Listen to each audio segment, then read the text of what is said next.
जब अदालत में निकाय चुनाव पर सुनवाई पूरी हुई तो बाहर आए वकीलों ने अप्रैल का जिक्र कर दिया। यानी इस बात की संभावना बढ़ गई कि निकाय चुनाव अप्रैल तक खिंच सकते हैं। कोर्ट अगर फैसले में कमीशन का जिक्र करता है और ट्रिपल टेस्ट को लेकर सरकार को निर्देश देता है तो निकाय चुनाव का आगे बढ़ना तय है। यानी जो चुनाव दिसंबर तक हो जाने चाहिए थे वो आरक्षण के विवाद के चलते 5 महीने आगे बढ़ सकते हैं।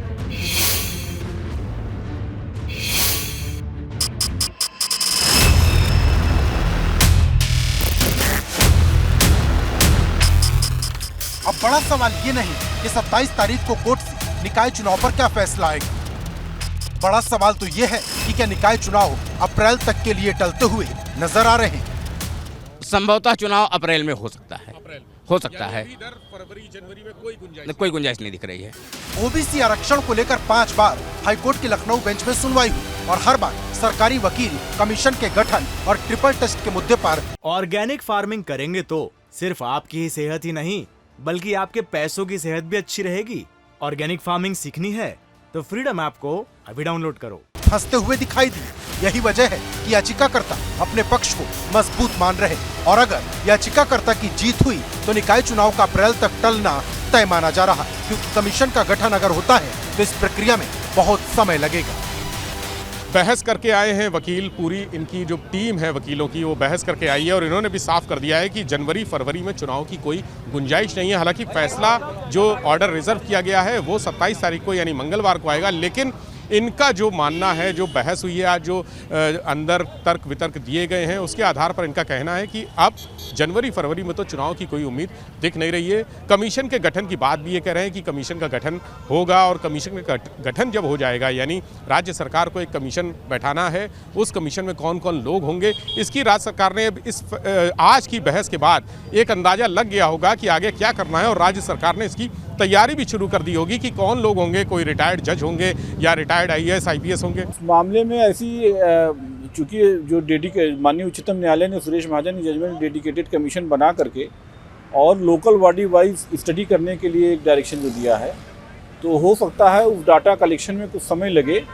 इसलिए राज्य सरकार ने ये तर्क दिया कि हमने 2017 में जो रैपिड सर्वे किया है वहाँ भी एक डाटा कलेक्शन किया गया था, तो उस डाटा कलेक्शन को मान लिया जाए कि हमने ट्रिपल टेस्ट की कार्रवाई पूरी करी है। चूँकि बहुत बड़ा प्रदेश है और local body wise data collection होना इसमें समय लगेगा, इसलिए इसमें समय लगने की संभावना पूरी है।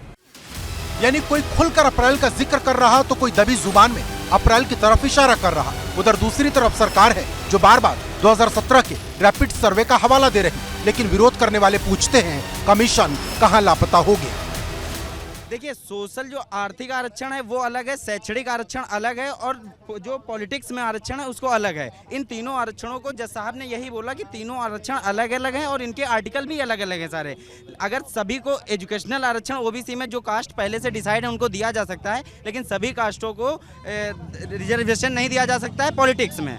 पॉलिटिक्स का रिजर्वेशन डिसाइड करने के लिए आप पहले एक डेडिकेटेड कमीशन बनाइए, उसी के आधार पर होगा। इसमें सुरेश महाजन वर्सेस महाराष्ट्र केस का निर्णय सुनाया गया। कोर्ट ने सरकारी वकील से कहा कि आपने कमीशन क्यों नहीं बनाया, जिसका वो उत्तर नहीं दे पाए। अब कोर्ट अपना फैसला जो है वो मंगलवार को सुनाएगी, उसमें जो भी बातें होंगी वो सामने निकल करके आएंगी। निकाय चुनाव का मुद्दा इस वक्त प्रदेश के लिए सबसे बड़ा मुद्दा है, क्योंकि ये चुनाव शहर की सरकार बनाने का है। यही वजह रही कि हाईकोर्ट में सर्दी की छुट्टी के बावजूद सुनवाई हुई और छुट्टी के दरमियान ही फैसला भी सुनाया जाएगा, जिसके लिए 27 दिसंबर को फिर से अदालत के दरवाजे खुलेंगे। आज से जाड़े की छुट्टियां शुरू हो गई हाईकोर्ट में, लेकिन स्पेशल बेंच रिक्वेस्ट पर बैठी थी मुख्य याचिकाकर्ता के और ये माना जा रहा था कि आज इस मामले में कोई ना कोई नतीजा निकलेगा, किसी न किसी हल पर पहुंचेंगे, क्योंकि 4 दिन बीते लगातार सुनवाई चल रही थी और 1 घंटे आधे घंटे से ज़्यादा सुनवाई नहीं हो पा रही थी। आज सुबह से 10:30 बजे जब जज आ गए थे, डबल बेंच के दोनों जज बैठ गए थे अपनी सीटों पर, उसके बाद से सुनवाई लगातार चली, 4:30 बजे तक चली और ये कर दिया गया है कि अब इस मामले में फैसला रिजर्व है और जो रिजर्व फैसला है वो मंगलवार को सुनाया जाएगा। यानी 5 दिसंबर को जैसे ही सरकार की तरफ से आरक्षण की फाइनल लिस्ट जारी हुई थी, उसके कुछ ही घंटे के भीतर ये मामला अदालत की चौखट तक पहुंच गया, क्योंकि कई लोगों को इस आरक्षण वाली नीति में छेद नजर आता है। कोर्ट का ये कहना था कि चूंकि इधर कोई जनगणना हुई नहीं थी, रैपिड सर्वे के आधार पे आपने जो आरक्षण तय किया था वह गलत था, क्योंकि उसके बाद भी बहुत सी ऐसी विडंबनाएं हुई जिसको आपने इग्नोर किया है। सब चीज़ को आपको कंक्लूड करने के बाद आरक्षण के ऊपर कोई निर्णय लेना चाहिए था। अब मंगलवार को तय होगा कि मामला किधर जाएगा। क्या सरकार की दलीलें कोर्ट में टिकेंगी या फिर याचिकाकर्ताओं की जीत होगी। फैसला जो भी होगा वो सियासी फसाद जरूर खड़ा करेगा। Bureau report, ABP Ganga.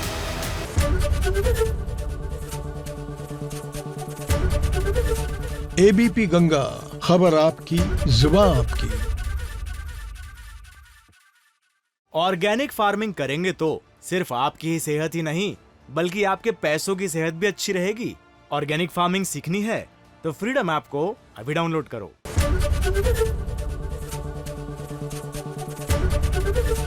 ABP Ganga, खबर आपकी, जुबान आपकी।